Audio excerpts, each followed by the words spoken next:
the parliament is a political institution. So many of them told me that I don't want to be involved in politics. But I said, no.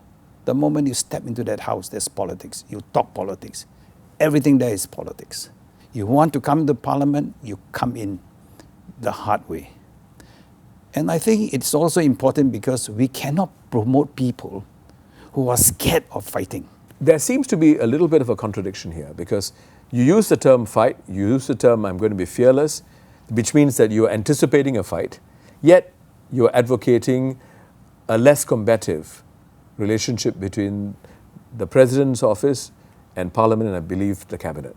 How would you reconcile these two? Don't define me by my performance in Parliament to be a president. I think it's a different thing. I think those words I use, I would like to describe as a carried over from my parliamentary days. You believe that it should not be a combative relationship? Yes, I fully agree. I think it's very important because if I enter into the office of the president and start making life difficult for everybody by asking all interfering, I think this country will go to naught.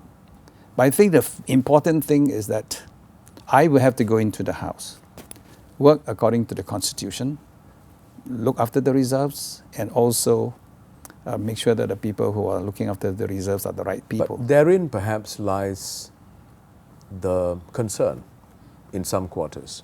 Now, if I was the government, you can't blame me for being very concerned that if this chap becomes a president and this is the kind of language and this is the stance he's going to adopt, then we're going to have a tough time because it's going to be a combative relationship.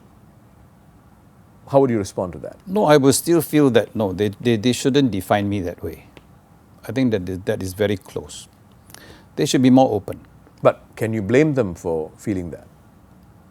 I don't think maybe the language, of course. Mm-hmm. But they know my style. That's my style. But I'm also very reasonable in Parliament. I've also supported many issues. I think they shouldn't label people so fast. Do you think you've been labelled? I'm sure I've been labelled. As what? As being aggressive, combative. I won't be combative, I won't be aggressive. I'll be very reasonable unless they're unreasonable. Are you saying this because you're on camera? No. I think it's the choice of words. I never politicize it because the president is apolitical. If push comes to shove and you believe that it is in the interest of the nation. People's interest is compromised, then I have to side with the people. But because the most important thing is the interest of Singapore. Yeah. The people of Singapore cannot suffer. Can you imagine the government and me quarreling all the time? I feel sorry. I think this country will be in a big trouble. There will be no progress.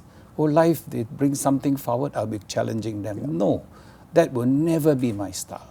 And if I find something that is not correct, I'm going to tell you. I don't want to let the wrong go unquestioned.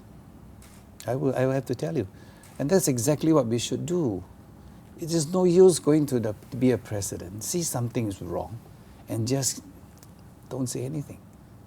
I just can't imagine. I'm not that kind. Because I always have this fundamental principle that something is wrong, you must correct it. So as the president, I have to actually win those who are governing and those who are being governed. I got to find a common stage for both. So that, I feel, is the role of the president. The president must ultimately be the unifying force. Could you give me an example of an event, an experience in your life, perhaps in your earlier years of life, in school, that has shaped the way you think and do things? At the age of 16, my father passed away. I want to leave school because we have no money.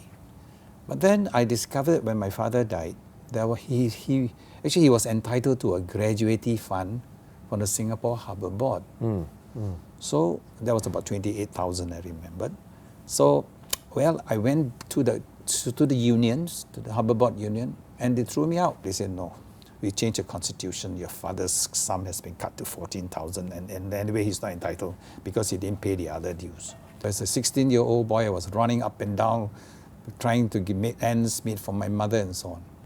And there were, but I only got 14,000. But there was the first fridge that we bought for the family. But that event taught me a lot. How to be yourself, how not to be afraid. If you believe that this is the right thing to do it. So that's how. I never regret, but I went through hell there. But it was a good experience, and I think it carried my life, my lifestyle, maybe to Parliament, to where I work in Amake clinic. And I've always believed in that. Do it if you believe in it.